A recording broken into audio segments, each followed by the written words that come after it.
Dear student, you are most welcome to our educational channel mechanical Pandit. और मैं आपके प्यारे पांडे सर। आज कैलकुलस ऑफ कॉम्प्लेक्स फंक्शन में एक इम्पॉर्टेंट टॉपिक पढ़ने जा रहे हैं, दैट इज बेसिकली रेसिड्यूज। और रेसिड्यू थ्योरम भी पढ़ेंगे और उसके ऊपर कैलकुलेशन भी देखेंगे। ठीक है, साथ में कुछ न्यूमेरिकल्स भी यदि समय मिला तो डेफिनेटली देखेंगे। ठीक है, तो सबसे पहले हम देखें कि जो कॉम्प्लेक्स नंबर है हमारा, कॉम्प्लेक्स नंबर मतलब क्या है, z equal to x plus i y, यही है ना। और जब कॉम्प्लेक्स फंक्शन की बात करते हैं तो यू प्लस आई भी, ठीक है ना। अब यही दो तीन टर्म तो हैं।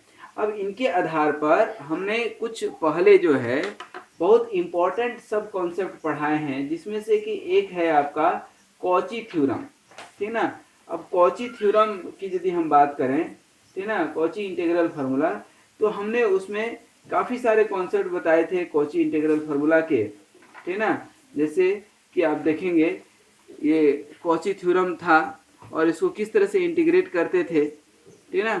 और इस इंटीग्रेशन का कॉन्सेप्ट यदि आपको याद हो तो हमने f of z d z equal to zero निकाल करके प्रूफ किया था।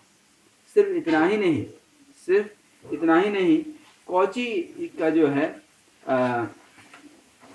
आपका इंटीग्रल फार्मूला की जो है हमने निकाले थे। तो कुछ इस तरह का फार्मूला आया था कि सिंपल जो है, ये जो है हमारा एक फार्मूला आया था F of Z Z minus A का इंटीग्रल डी जेड। और ये आपका मेन फार्मूला था, ये हमने प्रूफ किया था बाद में। ये सबसे इम्पोर्टेंट फार्मूला था आपका। ठीक है, अब यहाँ पर इसी को यूज करके इसी में रेसिड्यूज क्या होता है और उसको हम लोग निकालेंगे। ठीक है, तो अब देखिए यहाँ पर बेसिकली जब हम कॉची थ्योरम पढ़े, कॉची इंटीग्रल फार्मूला पढ़े, और लास्ट क्लास में हमने लॉरेंट सीरीज और टेलर सीरीज भी हमने आपको बताए। ठीक है, अब ये सब कुछ जो है एक रीजियन में ही डिफाइन होता है, ये भी हमने आपको बताया था। अब जब लॉरेंट सीरीज की बात करते हैं, ठीक ना, जस्ट लॉरेंट सीरीज आपको हम थोड़ा सा दिखाएं, उसके बाद थोड़ा सा कॉन्सेप्ट क्लियर होगा आई थिंक। लॉरेंट सीरीज जो है आपका, ये आपका था क्या, टेलर सीरीज आपके सामने है। ठीक है, और लॉरेंट सीरीज भी जो है मैं आपको दिखा रहा हूँ जस्ट, ये लॉरेंट सीरीज है। तो आपने देखा था इसमें कि कई सारे इसमें जो है निगेटिव पावर्स के भी फंक्शंस आएंगे। ठीक है ना, ये आपके सामने है, ठीक है ना, A naught A one Z minus A two Z minus A का square plus and so on, ये चलते जाएगा। और इसको हमने प्रूफ भी किया था, अल्टीमेटली ये लॉरेंट सीरीज हमने लिखा था। ठीक है, तो यहाँ पर जो z minus A to the power minus one है, इसका जो कोफिशियंट है ए माइनस वन, ठीक है ना, इसके एक्सपेंशन में बेसिकली हमने ये बताया था कि ये क्या है, आइसोलेटेड सिंगुलरिटी। और ये आइसोलेटेड सिंगुलरिटी मतलब आइसोलेटेड सिंगुलरिटी को ही residue of F of Z at that particular point हम लोग कहते हैं। और ये आइसोलेटेड सिंगुलरिटी क्या होता है, तो ये भी जानना चूंकि अपने को जरूरी है। आइसोलेटेड सिंगुलरिटी जो हमने जो बताया था ये है, और यही आपका लॉरेंट सीरीज है। तो चार तरह का सिंगुलरिटी बताए थे, isolated, removable, poles and poles, और एक था आपका एक और सिंगुलरिटी था, मुझे याद नहीं आ रहा, इसेंशियल सिंगुलरिटी, ठीक है ना, पोल्स एंड इसेंशियल। ठीक है ना, अब ये चारों सिंगुलरिटी में तो लॉरेंट सीरीज आपने देख लिया। अब यहाँ पर समझिए कि लॉरेंट सीरीज पहले देखिए, उसके बाद हम आएंगे उस पर काय पे, आइसोलेटेड सिंगुलरिटी में। तो सबसे पहले इसेंशियल समझिए कि जब ये एक्सपांसन हम करते हैं, ये इन्फिनाइट तक जाएगा, एन नंबर तक नहीं, इन्फिनाइट तक जाएगा, तब इसको बोलते हैं इसेंशियल सिंगुलरिटी। यदि एन नंबर तक जाता है और एन नंबर के बाद नेगेटिव पावर्स जीरो हो जाते हैं, हट जाते हैं, ठीक है ना, सॉरी एन नंबर तक जाता है सिर्फ, तो इसको हम लोग बोलते हैं पोल्स। ठीक है, और यदि एन नंबर तक जाता है और उसके बाद के नेगेटिव पावर्स रिमूव हो जाते हैं, तो उसी को बोलते हैं हम लोग रिमूवेबल सिंगुलरिटी। लेकिन किसी गिवन फंक्शन में कोई एक पर्टिकुलर वैल्यू पर उसका एक कोई पर्टिकुलर वैल्यू निकले एफ ऑफ जेड का, देन उसको बोलते हैं आइसोलेटेड सिंगुलैरिटी। दैट मीन्स कि if F of if z equal to a is a singularity of F of Z, ठीक है ना, when f of z is itself an analytic at each point in its neighborhood मतलब z equal to a, that means there exists a circle with center a which has no other singularity, then z equal to a is called isolated singularity। और इसको हमने proof करके भी बताया था last class में, ठीक है। तो आई थिंक यहाँ भी आप समझ गए होंगे कि किसी पर्टिकुलर वैल्यू पर कुछ पर्टिकुलर वैल्यू आ जाए एफ ऑफ जेड का, then it is called isolated singularity. अब देखिए यहाँ पर, यहाँ जो अभी हम रेसिड्यू पढ़ने वाले हैं, तो बेसिकली रेसिड्यू में हम करने वाले क्या हैं, तो ये रेसिड्यू दैट मीन्स कि जो आपका क्या निकला था, लॉरेंट सीरीज निकला। लॉरेंट सीरीज में जेड माइनस ए का जो टू दी पावर -1 है, ठीक है ना, ये आइसोलेटेड सिंगुलैरिटी हो गया। और ये आइसोलेटेड सिंगुलैरिटी ही रेसिड्यू कहलाता है एट दैट गिवन पॉइंट, ठीक ना। दैट मीन्स कि लॉरेंट सीरीज एक्सपांशन जो होता है एफ ऑफ जेड का, दैट मीन्स कि यहाँ पर यदि हम लिखें, क्या लिखें, f of Z equal to a naught plus a1 of z minus a plus a2 और जेड माइनस ए का स्क्वायर, ठीक है, and so on, a-1 plus में ही जाएगा a-1 और यहाँ पर z minus A to the power -1 plus a-2 और Z minus A to the power -2 and so on जाएगा। ये हो गया Laurent series. Then the residue of f of z at z equal to a is a-1, है ना। ये जो a-1 निकलेगा, दैट मीन्स यहाँ पर लिख सकते हैं रेसिड्यू ऑफ क्या, f of a is nothing just it is 1/2 pi i and curve c, और क्या हो जाएगा f of z dz, ठीक ना। दैट मीन्स कि इसको ऐसे भी लिख सकते हैं, integration of F of Z for a given curve C is nothing but 2 pi I and residue of F of A, ठीक है। तो ये आपका मेन फार्मूला निकल गया। या ऐसे बोल लें कि residue of A given function how it will be calculated like this, ठीक है। अब बात करते हैं रेसिड्यू थ्योरम की, ठीक है ना। रेसिड्यू थ्योरम थोड़ा समझेंगे क्या, तब कैलकुलेशन करेंगे। रेसिड्यू थ्योरम क्या कहता है कि यदि कोई रीजन है आपका, ठीक ना, और ये कोई कर्व क्या है आपका, सी कर्व है, इसके अंदर बहुत सारे अनेकानेक सर्कल है छोटे छोटे, ठीक ना। इनका centre a1 a2 a3 a4 etc है, और ये क्या है, C1 है, ठीक है ना, C2 है, ठीक है ना, इस तरह से C3 C4 इस तरह कर सकते हैं कि नहीं, ठीक है ना। तो रेसिड्यू थ्योरम में if f of z is analytic in a closed curve C except at a finite number of singular point within C, then what we can write here, f of z dz equal to 2 pi I into sum of the residue at the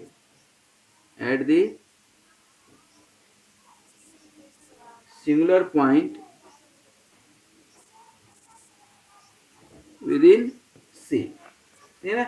Now just try to prove it कि let us around this curve C there are different points a1 a2 and so on having center of a small circle c1 c2 c3 and so on, all together it is under C and form a multiply connected region in which f of z is analytic.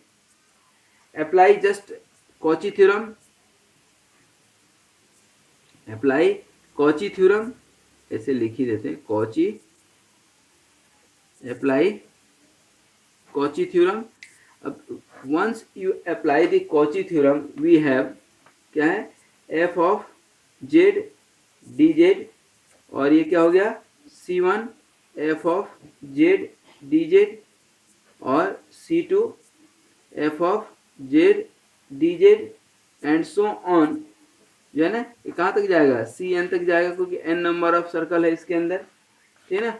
अब सबका यदि आप residue लिखेंगे, सबका क्या residue लिखेंगे 2 pi आई, ठीक है ना, और ये क्या होगा, residue F of A1 plus residue F of A2 plus and so on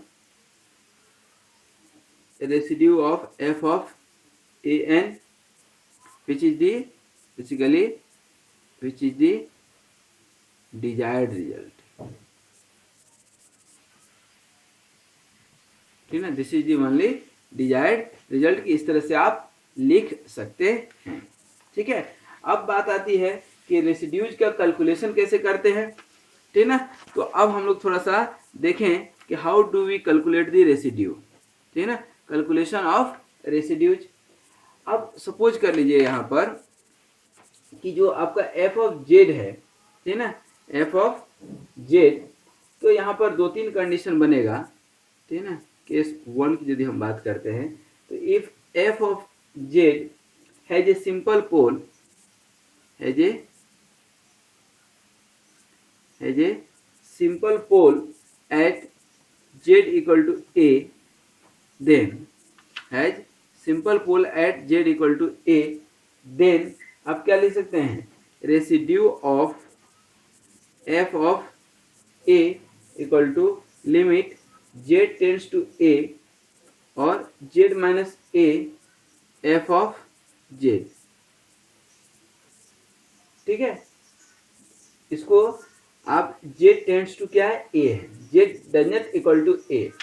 अब in this case Laurent series क्या होगा, ठीक है ना, in this case Laurent series in this case, ठीक है ना, क्या हो जाएगा, F of Z equal to क्या हो जाएगा, C0 प्लस C1 और क्या है जेड माइनस ए, प्लस यहाँ एक बार देख लीजिए आपके सामने है C1 C2 C3 ये सब चलते जाएगा कि नहीं, plus C2 Z minus A square plus C3 Z minus A का cube and so on, C क्या हो जाएगा, Cn माइनस 1 ना लेकर के C-1 Z minus A to the power -1 plus and so on चलते जाएगा, ठीक है। अब यहाँ पर throughout Z minus A से मल्टीप्लाई कर दीजिए, क्या लिख सकते हैं, multiplying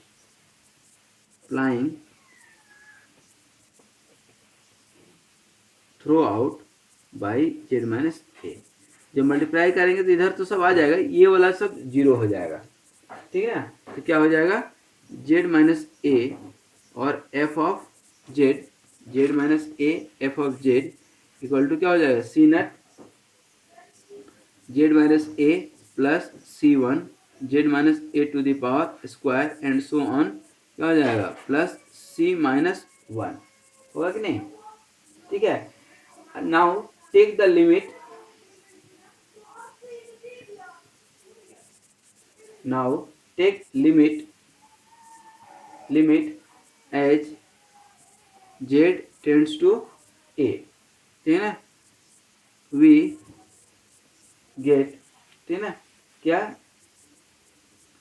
limit Z tends to ए और ये क्या हो जाएगा, Z minus A F of Z, ठीक है ना, F of Z equal to, इधर हटाएंगे तो क्या हो जाएगा, C-1 that means will be the residue of F of A, ठीक है ना, क्योंकि ये सिंपल क्या आ गया, इधर आ गया, लिमिट ले लिए Z tends to A, Z tends to A करेंगे तो ये क्या हो जाएगा, सब खत्म हो जाएगा। अच्छा, ऐसे भी जब हायर टर्म्स आता है तो ये ऐसे भी वैल्यू आप इग्नोर कर सकते हैं, ठीक है ना, ऐसे भी इसको इग्नोर कर सकते हैं। सेकेंड केस जो बनता है, ठीक है ना, केस 2 में कि जो है रेसिड्यू फार्मूला में आप मान लीजिए, ठीक है ना, कि जो है एफ ऑफ जेड है, सपोज कर लीजिए क्या है, एफ ऑफ जेड है, और F of Z equal to क्या है, phi of Z upon psi of Z है, psi of Z, where psi of Z equal to क्या है, जेड माइनस ए, और F of Z where F of A is not equal to 0, ठीक है ना। Then limit और Z minus A phi of Z upon psi of Z, और Z tends to A, ठीक ना। दैट मीन्स क्या हो जाएगा, लिमिट जेड टेंस टू ए और जेड माइनस ए और phi of A plus Z minus A phi dash of A ले सकते हैं।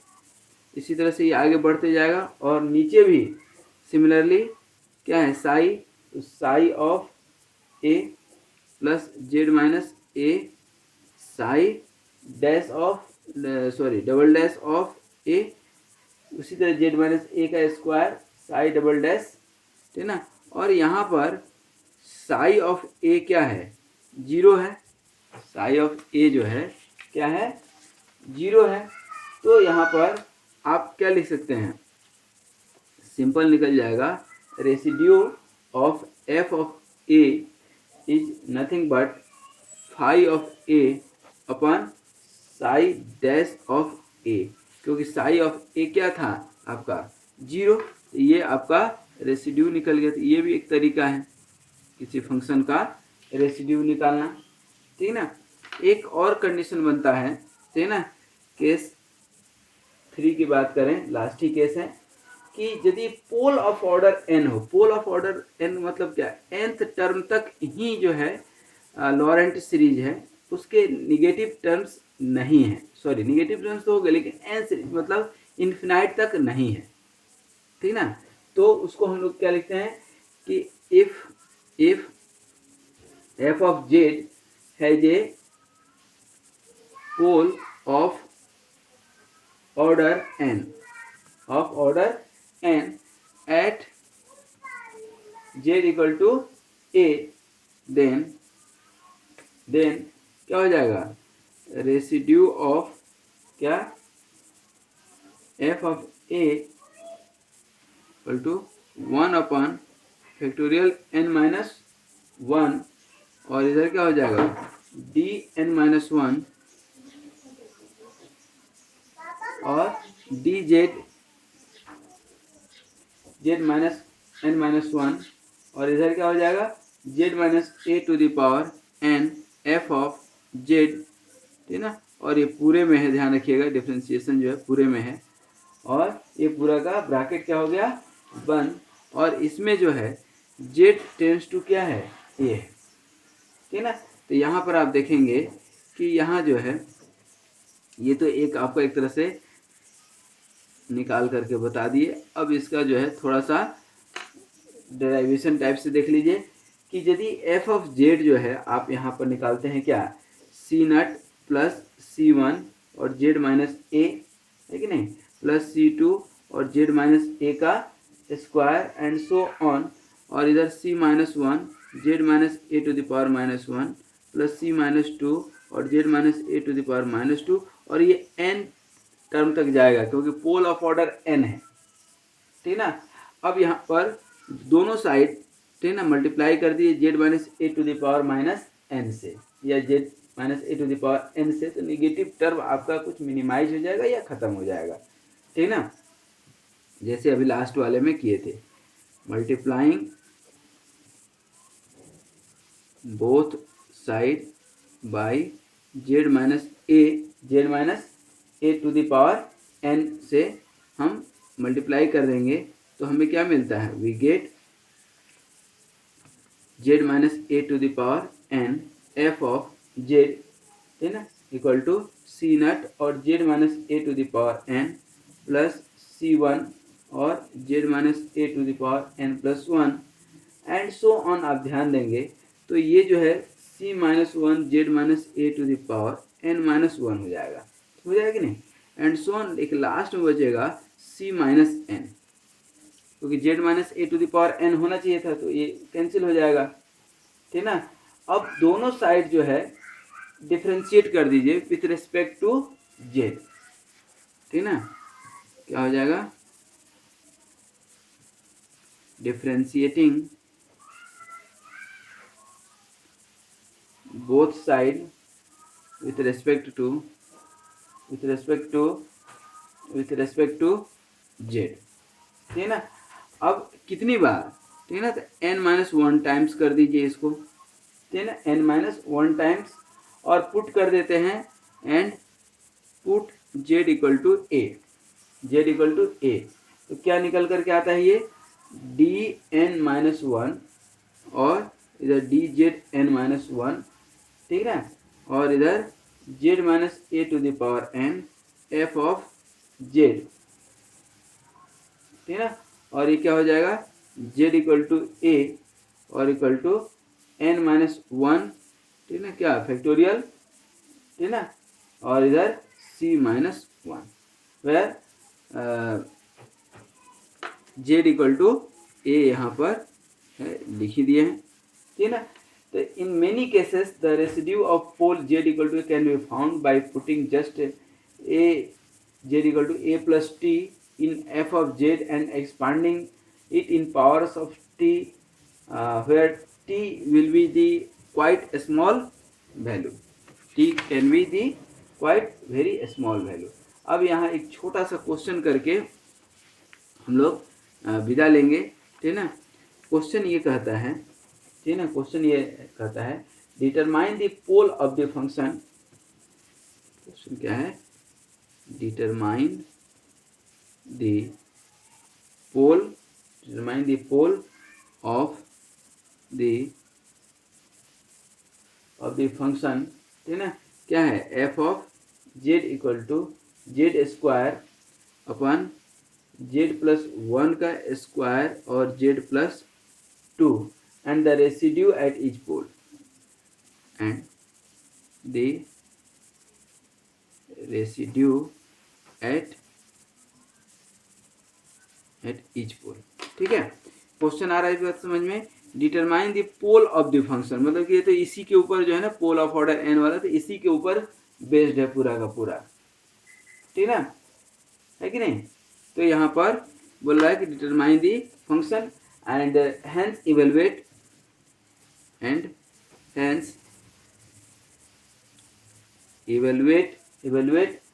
f of z dz where c is the circle और ये कर्व c है, where c is the circle of mode z equal to 2.5, मतलब radius आ जाएगा 2.5। अब देखिए ये जो क्वेश्चन है अभी आपके सामने, क्वेश्चन क्या है कि यहाँ पर ये जो है आपका z प्लस टू हम डायरेक्ट लिखें क्या f ऑफ z, ठीक ना, और ये लिमिट क्या हो जाएगा z tends to minus two, तो z equal to minus two तो हो नहीं सकता है, तो इसको लिमिट में हमने लिया है, limit z tends to minus two लेंगे और ये क्या है z square upon z plus one का स्क्वायर बचेगा, क्योंकि तो खतरा किससे था z प्लस टू से ही था। इसको सॉल्व करेंगे तो क्या आ जाएगा 4/9, that means which is finite and non zero, ठीक है ना, विच इज यहाँ लिख सकते हैं that is finite and non zero, finite and non zero, the function has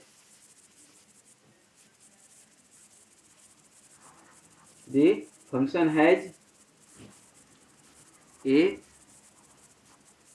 simple pole at z equal to -2 and say residue क्या हो जाएगा, and residue f of -2, f of ऐसे लिख देते हैं f of -2 equal to 4/9, that will be the answer.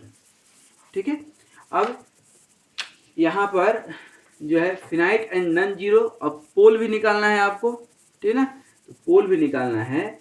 तो since limit जो है अब जेड इक्वल टेंड्स टू करें 1 और इसको जेड माइनस 1 का square upon F of Z ले लें, ठीक ना, इट इज फिनाइट भी है और नॉन जीरो है। F of z will have a pole of order 2 at कहाँ जेड इक्वल टू 1, ठीक ना। तो यहाँ यदि हम रेसिड्यू निकालेंगे तो residue of F of 1 will be क्या निकलेगा 1 अपन फैक्टोरियल ऑफ 1 और इधर डी अपन डी जेड और जेड माइनस 1 का स्क्वायर एफ ऑफ जेड, और ये पूरा किस पे निकलेगा जेड इक्वल टू 1 पर। लिमिट जो होगा वो क्या होगा जेड टू दी 1, और इसको जब आप निकालेंगे तो क्या हो जाएगा डी बाई डी जेड और Z square upon z plus 2, यही है ना, जेड प्लस 2 जेड प्लस 1 का स्क्वायर सही है। और ये भी कहाँ पर जेड इक्वल टू 1 पर, दैट मीन्स कि इसका वैल्यू आप निकालेंगे सॉल्व करेंगे तो क्या आ जाएगा जेड स्क्वायर प्लस 4z अपन जेड प्लस 2 का होल स्क्वायर, दैट मीन्स कि 5/9, ये कहाँ जेड इक्वल टू 1 पर, ठीक है ना।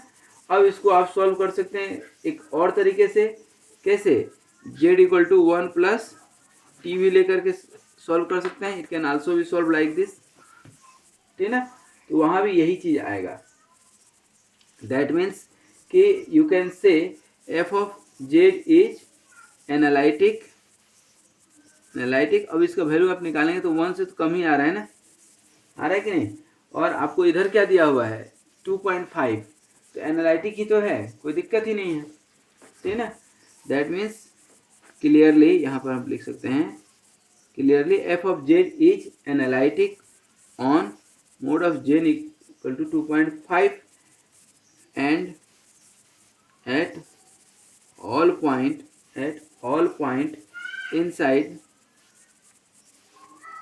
inside except the poles z equal to -2 and z equal to 1, hence by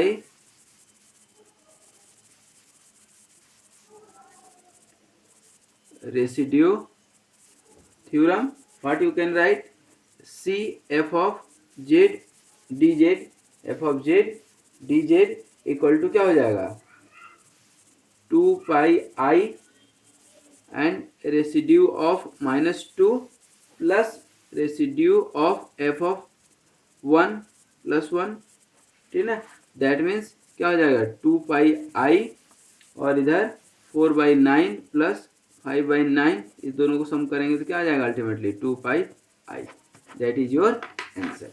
ये क्या हो गया आपका आंसर।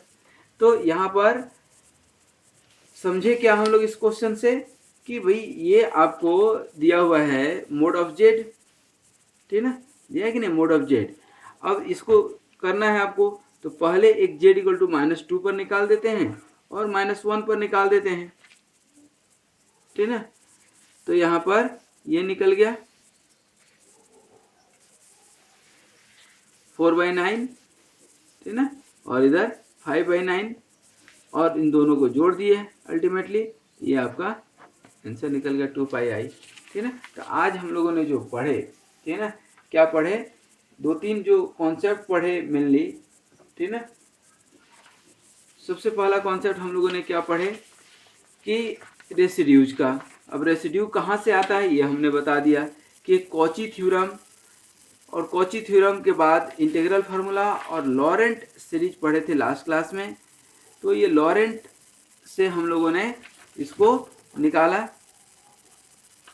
ठीक है ना, लॉरेंट से ये निकल कर के आया, और ये लॉरेंट फार्मूला जो है आपके सामने है, लॉरेंट सीरीज, ठीक है ना, और इसमें -1 को ही देख करके, ठीक है ना, ये निगेटिव भी इसके सीरीज में आता है, इसीलिए आइसोलेटेड सिंगुलरिटी और रिमूवेबल सिंगुलरिटी और पोल्स और इसेंशियल सिंगुलरिटी, ये 4 डिफाइन किया था हमने, अभी बताए भी हम इसमें। उसके बाद रेसिड्यूज आ गया, ठीक है ना। रेसिड्यू मतलब क्या, शेष, जो बच गया, बचेगा यही सब माइनस में, तभी तो जो है ना। और ये आपको फाइनल फार्मूला था, इस तरह से रेसिड्यूज आप निकाल सकते हैं। रेसिड्यू थ्योरम पढ़े थे कि कैसे निकालते हैं, जितने भी नंबर ऑफ कर्व्स होंगे सबके लिए अलग अलग निकाल लेते हैं, ठीक है। फिर कैलकुलेशन करके भी हमने देखा था, ठीक है ना, कि जितने भी आएंगे लॉरेंट सीरीज यही था आपका, इसमें निगेटिव वाले को तो जो है इधर दोनों साइड मल्टीप्लाई करके, और for a given particular singular function like an number के लिए करना है कि इन्फिनाइट के लिए, इन्फिनाइट के लिए तो कभी नहीं करते हैं, एन नंबर के लिए या for a given set of number के लिए निकालते हैं, ठीक है। फिर ये रेसिड्यू निकाल करके बताए थे आपको, ठीक है ना। पोल ऑफ ऑर्डर एन भी बताए थे आपको कैसे निकालते हैं, क्योंकि जब एन तक रहता है तब उसको पोल बोलते हैं, ठीक है ना, तभी तक उसको क्या बोलते हैं, पोल बोलते हैं, ठीक है। उसके बाद एक छोटा सा न्यूमेरिकल क्वेश्चन भी लिए थे, और इस न्यूमेरिकल क्वेश्चन को करके हमने आपको कॉन्सेप्ट क्लियर किया कि रेसिड्यू बेसिकली निकालेंगे कैसे, जो अभी हम गिवन फार्मूला पढ़े। इससे न्यूमेरिकल आते हैं एग्जाम में, इसलिए ये मेरा काइंड सजेशन है कि इसको आप प्रैक्टिस जरूर कर लीजिएगा, क्योंकि करत करत अभ्यास, हो सकता है कि एक बार में ना आए, तो करत करत अभ्यास से जड़मति होत सुजान, मतलब जो है रसरी आवत जात थे सिल पर पड़त निशान, अर्थात पत्थर पे भी जो प्रैक्टिस करते हैं ना, तो पत्थर भी घिस जाता है, और घिसता है तो वही कोहिनूर हीरा तक भी बन जाता है। आखिर है क्या, है तो सब एक तरह के पत्थर, ये स्टोन ही तो है, कोहिनूर हीरा भी एक तरह का स्टोन ही है, लेकिन वो घिस घिस करके, उसी तरह से आप भी यहाँ थोड़ा सा मेहनत करेंगे तो चीज़ें समझ में आएंगी। कॉम्प्लेक्स फंक्शंस थोड़ा सा कॉम्प्लेक्स तो है, नाम ही है कॉम्प्लेक्स, तो कॉम्प्लेक्स तो होगा। नेक्स्ट क्लास में हम लोग पढ़ेंगे evaluation of real definite integral. क्या पढ़ेंगे, evaluation of real definite integral. आज यहीं तक, तब तक के लिए धन्यवाद। फिर हम लोग नेक्स्ट क्लास में मिलेंगे, तब तक के लिए आप स्वस्थ रहिए, मस्त रहिए और मुस्कुराते रहिए।